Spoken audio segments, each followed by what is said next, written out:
Bismillahir-Rahmanir-Rahim. All praise is for Allah, the Lord of the worlds, and peace and blessings be upon Prophet Muhammad, peace be upon him, his family, and his companions.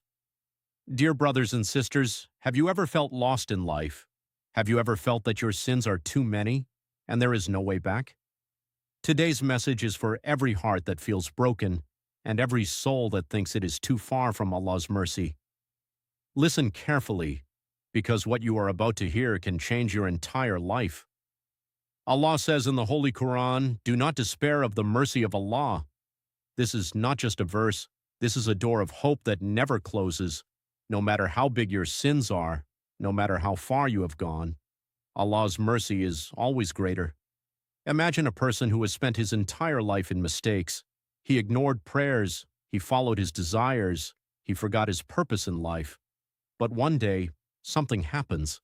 He sits alone in silence, and for the first time his heart breaks. He raises his hands and says, "Oh Allah, I have wronged myself, forgive me."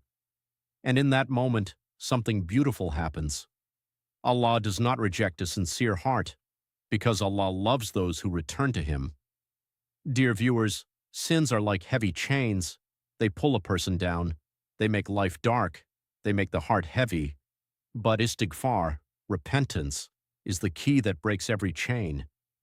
The Prophet Muhammad, peace be upon him, said that Allah is more happy with the repentance of His servant than a person who finds his lost camel in the desert. Think about this. If Allah is so merciful, then why should we lose hope? Every night we sleep, we do not know if we will wake up again.